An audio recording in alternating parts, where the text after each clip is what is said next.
ಐಶ್ವರ್ಯ ಐಶ್ವರ್ಯ ನಿಂಗೆ ಹುಷಾರಿಲ್ಲ ಅಂತ ರಂಗೇಗೌಡ ಹೇಳ್ತಾ ಇದ್ದ ಇಲ್ಲವಾ? ಅಯ್ಯೋ ಬೆಂಕಿ ಎತ್ಕೊಂಡು ಉರ್ದಂಗೆ ಉರಿತಾ ಇತ್ತಲ್ಲವಾ? ನೋಡವ, ನೀನು ಆರೋಗ್ಯದ ಕಡೆ ಸ್ಯಾನ ನಿಗಾ ವಹಿಸ್ಬೇಕು. ಇನ್ಮ್ಯಾಕೆ ಅಟ್ಟಿನಾಗೆ ಯಾವ ಕ್ಯಾಮೆನೂ ಮಾಡಂಗಿಲ್ಲ.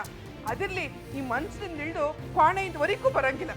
ಏ ಕಮ್ಲಿ, ಅವಳಿಗೆ ಆಟೋ ಜ್ವರ ಬಂದು ಸುಸ್ತಾಗದೆ. ನೀನು ತಿರ್ಗಾ ಅವಳನ್ನ ಮಾತಾಡಿಸಿ ಆಯಾಸ ಮಾಡಿಸ್ತಿದ್ಯಾ? ನಡಿ ಆಚೆಗೆ. ಅಯ್ಯೋ ನಾನು ಯಾಕೆ ಆಚೆ ಹೋಗ್ಲಿ? ನಾನೇನು ಐಶ್ವರ್ಯಕ್ಕಂಗೆ ತೊಂದರೆ ಮಾಡಿಲ್ಲ. ಬೇಕಾದ್ರೆ ಅವ್ರನ್ನೇ ಕೇಳಿ. ನನಗೆ ತಿರುಗಿ ಮಾತಾಡ್ತೀಯಾ?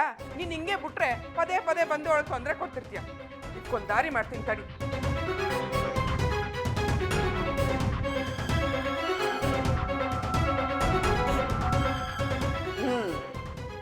ಹೊರಗೆ ಬರಕ್ಕಿಲ್ಲ ಅಂತ್ಯಾ? ಸರಿ, ನೀನು ಅವಳ ಪುಟ್ಟ ಒಳಗಡೆನೇ ಇರು. ನಾನು ಬಾಗಿಲಿಗೆ ಹೊರಗಡೆಯಿಂದ ಬೀಗ ಹಾಕೋಯ್ತೀನಿ. ಆಗ ಒಳಗಡೆಗೂ ಯಾರು ಹೋಗೋದು ಬೇಡ, ಹೊರಗೂ ಯಾರು ಬರೋದು ಬೇಡ.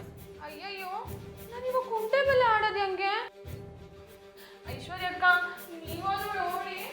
ಅತ್ತೆ, ನಾನು ಈಚೆ ಬರ್ತೀನಿ. ಅಕ್ಕ. ಅಯ್ಯೋ ಅತ್ತೆ, ಕಮಲಿ ತುಂಬಾ ಅಳ್ತಾ ಇದ್ದಾಳೆ.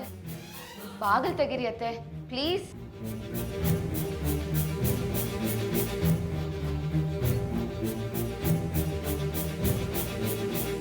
ನೀನು ಇವಳು ಮಾತಿಗೆಲ್ಲ ಸೊಪ್ಪು ಹಾಕ್ಬೇಡ.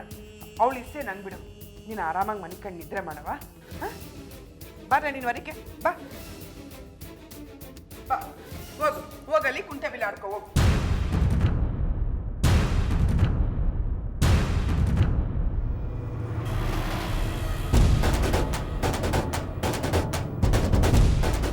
ನನ್ನ ಜಾಡಿಡಿಬೇಕು ಅಂತ ಪ್ಲಾನ್ ಮಾಡಿರಾ?